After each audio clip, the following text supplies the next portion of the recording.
basically the Iraqi Scuds couldn't hit a bull in the butt with a bass fiddle. I used to say Washington, D.C. is the only place you can run 10 miles in a straight line and still be at the scene of the crime. We did not lose the war, as far as I'm concerned, in Vietnam. We betrayed the Vietnamese people. I had never been involved in an unethical act or an illegal act any time that I had been to combat. The 3 different times I'd been to war. You know, the home of the 2 largest adult daycare centers of Congress and the Pentagon. I resented people that claimed the Army were baby killers. It's men of character. Duty, honor, country is what this is all about.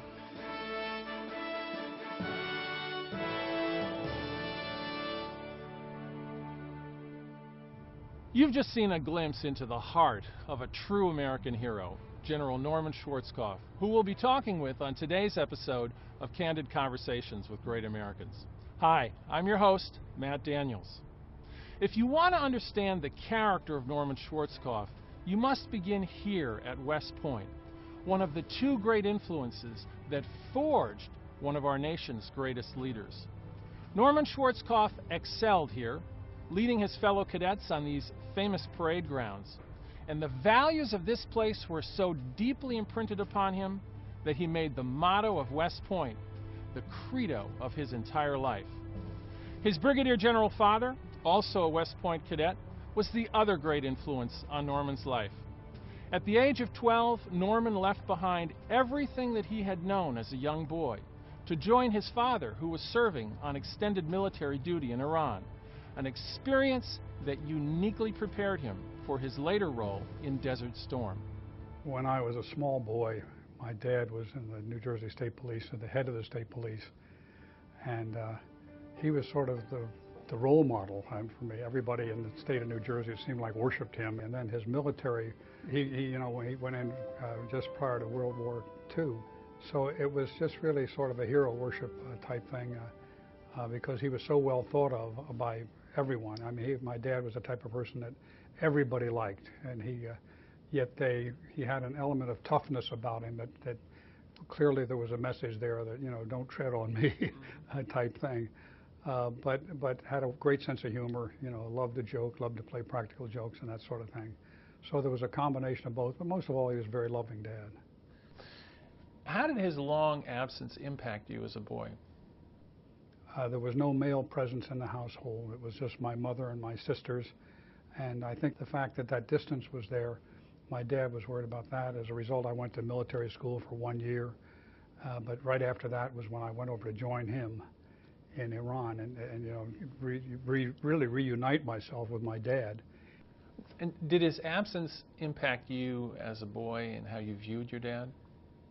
I guess so. You know, first of all, there was no question in anybody's mind in my house that I was going to West Point. I mean, from the time I was knee-high to a grasshopper, by golly, I was going to West Point, and everything was kind of measured against that. And you know, every now and then I might say, I'm thinking about being a fireman. Well, I have none of that. Okay, I was going to West Point. But there was always in the background, always the same thing. You are going to West Point. And that was sort of became my goal, if for no other reason than to please my father. What is this sword? This was my father's sword. In those days, and I remember he graduated in 1917. In those days, every officer, when he was in formal formation, carried a sword. So this was presented to my father when he graduated from West Point. My father had his own private den, and hanging on the wall in the den was this sword. And it was something that was almost sacred. So when he found out he was going to Iran, you know, he was home for his last visit before he left, and he called me into his study and said, come in here. And he reached up on the wall and took the sword down and said, now you're the man of the house, and I'm depending upon you to take care of your mother and your sisters while I'm gone. And as a symbol of the fact that you're the man of the house, you now have my sword. And he gave it to me. Well, you can imagine what that was, the moment meant to me. I mean, I was the man of the house. I was the person that he was depending upon to take care of Mom and Sally and Ruth Ann. Now, was your father proud to see you when you graduate from West Point? There's no doubt in my mind that that was the proudest day of his life. Now, duty, honor, country is the motto of West Point? Right. What does it mean to you? It means everything. Duty, honor, country is the code by which I chose to live my life. And that's do your duty with honor in service to your country. And every difficult decision I've had to make in my life, I find that I always fall back to duty, honor, country. And that points me in the direction I want to go in. Duty, honor, and country are the cornerstone of everything we did at West Point. He was a West Pointer. And you don't need to say much more than that.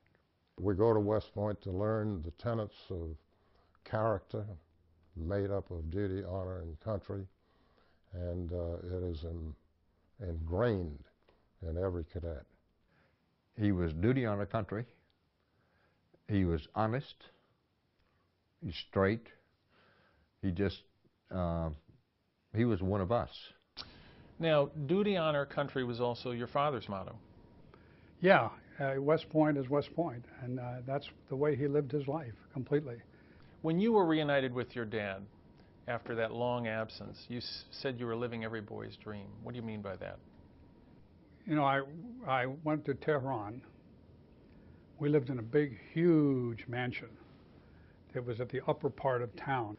I mean, I was launched into this all-male world with all of these fascinating Arabian Nights surrounding me and all. And, you know, I went hunting in the desert at that time, as I recall, it were all Iranians except maybe one or two people hunting in the desert. And I got a gazelle, and everybody patted me on the back, and then they got the heart out, and we cooked the heart right there and ate it in the desert. I mean, you know, here's a 12-year-old boy going through this, which was wonderful, wonderful. And he was teaching you, in a sense, to step into their world. Well, the whole exposure over there was an exposure to the fact that there are different worlds out there, and there are different ways of things happening. And I was up on the roof with my dad, and a mullah was outside the wall and walking across there. And my dad said to me something to the effect, "Those are the bad guys." He said, you know, there are all sorts of pulls and tugs in different directions in this nation of Iran, and those are the bad guys. Those are the guys that can, you know, can and probably will one of these days cause a lot of trouble. And I sort of dismissed it as, oh, that can't be. You know, they're the religious men. So when I think back now, it's very prophetic. When you left the Middle East, you made a vow to yourself as a young boy. What was that? That I would go back. And I secretly vowed that I shall return. No reflection on MacArthur. In the summertime, particularly, you slept outside at night. You had to put up mosquito netting so you wouldn't get sandfly fever.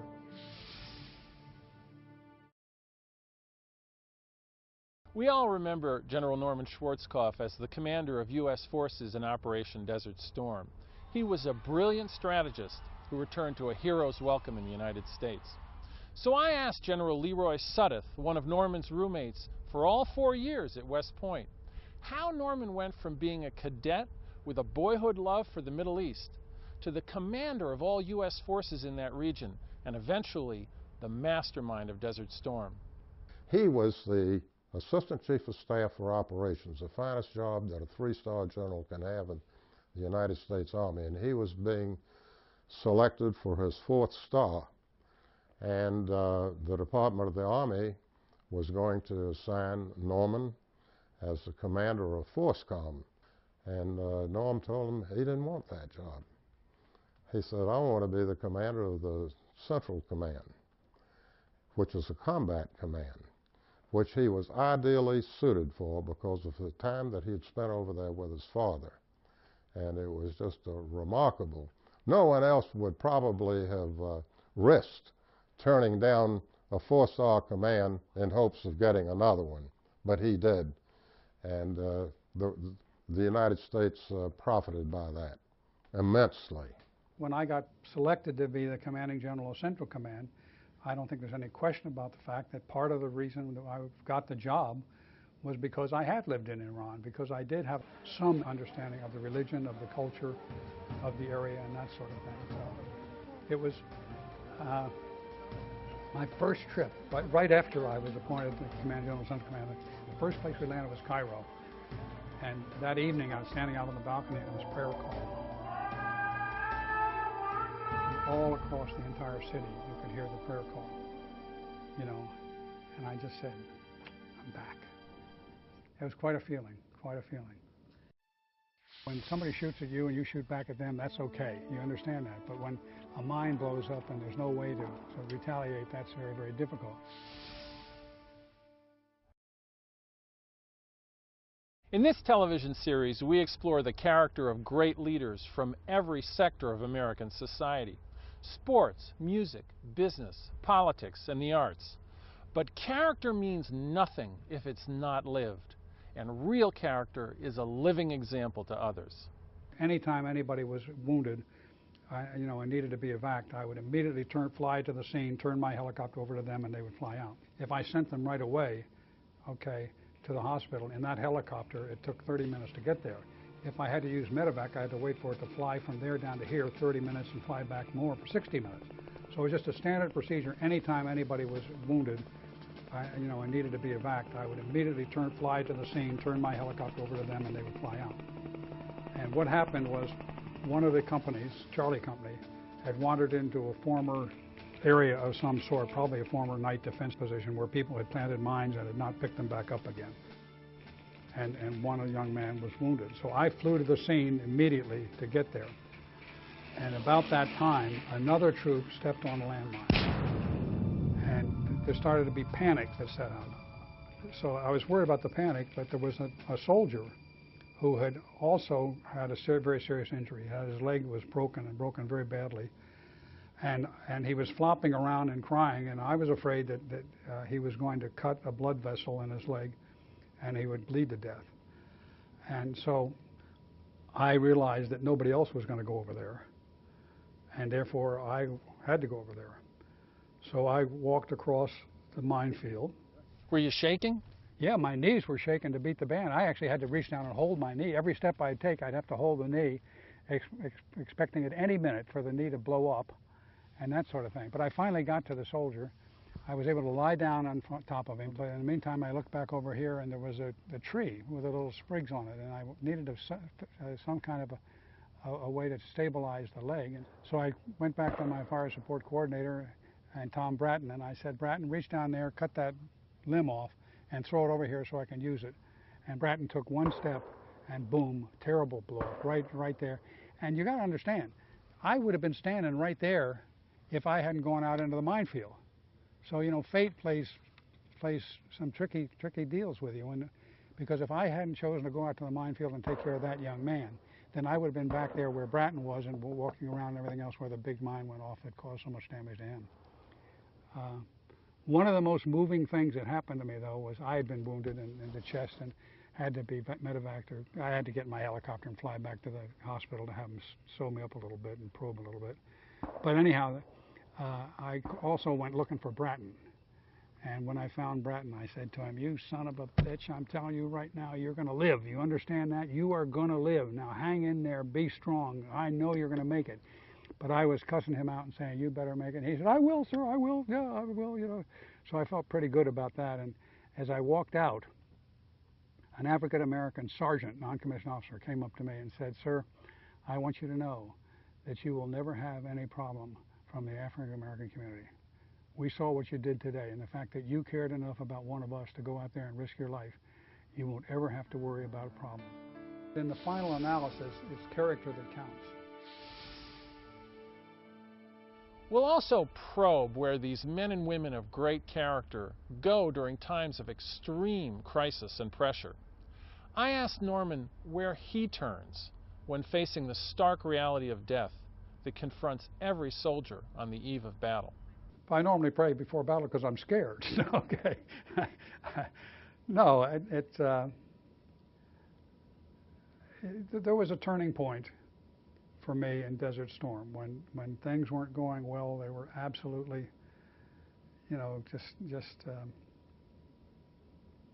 just not gelling. Washington was putting a lot of pressure on me that was very, very frustrating, and I was having trouble with one of my Arab counterparts, and so I just was very, very frustrated and that sort of thing. And but I at one point I got down on my knees and I just plain and simply said, you know, take care of my family, take care of my troops, and thy will be done, not mine. And I immediately felt better. You know, there was some cases in Vietnam where in the nation's capital, where I would go into the store and be treated, you know, poorly. When Norm was the commander of the Central Command, he did his reporting at the end of the day over the news services himself. If you will bear with me, we're going to go through a briefing. Now, Norm established a rapport with the American people that you just can't possibly believe. A rapport that had been absent ever since Vietnam. Because the people of America were not sure what the Army was telling them, what the State Department was telling them, what other people were telling them. But when Norm reported the day's activities every afternoon, and he was a big, powerful guy, but at the same time he was a lovey-dovey kind of a bear, you know, and people just, they just flocked to him, and they believed him. And he built up a confidence between the United States citizens and the military that's just beyond belief. I think any student of military strategy would tell you that in order to attack a position, you should have a ratio of approximately 3 to 1 in favor of the attacker. They felt like they could believe what Norm said every day, day in and day out, and they were very, very proud of the way he was doing his job. And that was important, too, because we'd lost a lot of credibility after Vietnam. There were a lot of people at that time who were saying that the military no longer has the character that it had to have in order to be leaders of the country. As a man who built his life on the example of his father and the credo of West Point, Norman Schwarzkopf knew that his future wife Brenda would face special challenges. Norman may not have made the most romantic proposal in history, but it was probably one of the most honest. I just wanted her to understand. I also was an Army officer, and I had a duty to perform. We're back to duty on our country again. And I wanted to make very, very sure she understood, you know, the challenges that she might face. How did you propose to her? What did you actually say? Oh gosh, I said, I'm going to ask you to marry me, but before I do, I want you to clearly understand the challenges that you will face as an Army officer's wife if you marry me. You know, and one of those is the fact that at any given time I can be called out to go somewhere or do something for the good of the country, and that would cause us to be separated as a family.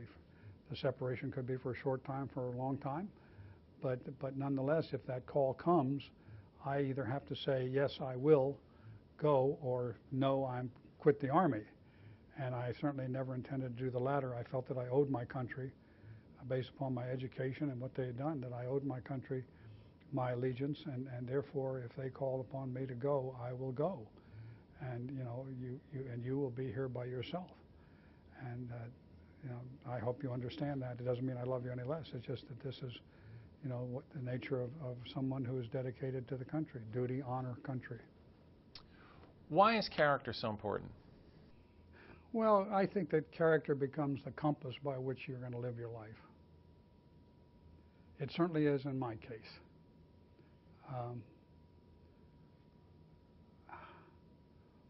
I've seen people succeed and I've seen people fail. And it is generally not competence that causes them to fail. It's their character or lack of character that causes them to fail. You know, given a choice between competence and character, I'll pick character every time. Because competence is something that you can learn, okay? But character is something that you live with every day. And I have a code by which I live my life. It's just that simple. And that code is duty, honor, country. I can remember in the Gulf War when things weren't, this was prior to the war, and we were over there deploying and this sort of thing, and things weren't coming together well, and I was, beginning to get a little bit down in the dumps. And I went back and got MacArthur's speech to West Point. And MacArthur says in there in this speech, the long gray line has never failed us. He goes on to say what this means about character. And I thought at the time, that's all I need. We have, as members of this long gray line, a great obligation to all of those people who went before us, and an obligation to all those cadets who will go there in the future. I'm representing not myself, I'm representing the long gray line. And, and I will be judged accordingly, but it will be judged accordingly also. So if I fail, it will be a failure not only of Schwarzkopf, but a failure of the long gray line. And I immediately, my spirit changed completely. And I was really, the batteries were charged, and I was ready to do whatever needed to be done to make sure that this was a successful thing. She said, Norman Schwarzkopf, if you get killed, I'll never forgive you. West Point is steeped in symbolism and tradition. 50 years after graduating from West Point, Norman Schwarzkopf's class of cadets chose to mark the anniversary of their half-century of service to their country by dedicating the walkway behind me. They call it the Hall of Character. The Hall of Character is set up to commemorate really the actions of many members of the class of 1956 in all different capacities. For instance, the people that lost their lives are commemorated there. We had 11 classmates who were killed in Vietnam. The thing that really affected me were those that gave their lives. There are other aspects of like that, sayings, speeches that people had given and that sort of thing, emphasizing character, because character is really what West Point's all about. And when they first came out with the walkway, it's interesting. It's a walkway between two buildings. Each one of those buildings is named for a classmate. One of them, Don Hollader, All-American end, quarterback for Army, and that's got killed in Vietnam. Another is Doug Williams. Douglas Williams was my roommate at West Point my last year up there, and he got killed in Vietnam too. So it's dedicated to them, but to several other classmates that were killed in the war. This is all part of the long gray line. We never forget each other.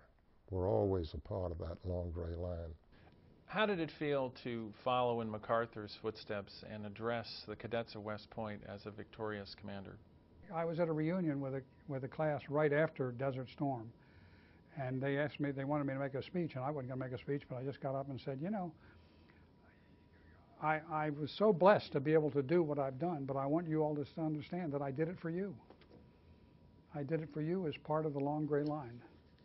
It takes a war to demonstrate that we have these people in our ranks, and our ranks are loaded with them. They are loaded with them, and you are going to be one of them when you join our ranks. And if there's any doubt in anybody's mind, or was any doubt in anybody's mind, there sure as hell isn't any doubt now, because it took us 100 hours to kick the ass of the fourth largest army in the world.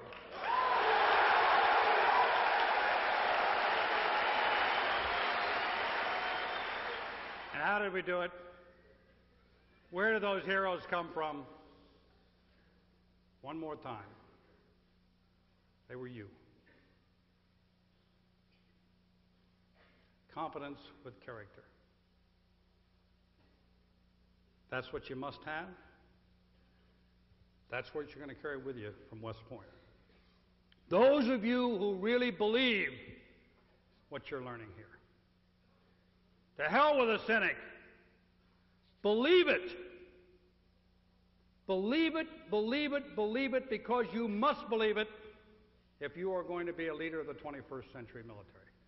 You must believe it. If you leave here with the word duty implanted in your mind, if you leave here with the word honor carved into your soul, if you leave here with love of country stamped on your heart, then you will be a 21st century leader, worthy, and I do mean worthy, of the great privilege and honor that you will have, whether it's at platoon level, company level, battalion level, brigade level, division level, corps level, or theater level.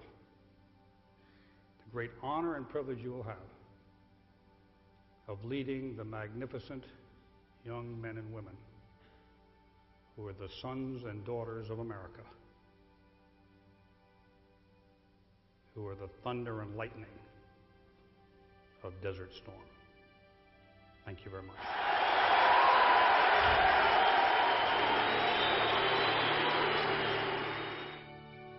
We hope you've enjoyed this glimpse into the heart and life of a great American who is a living example of character in action, General Norman Schwarzkopf.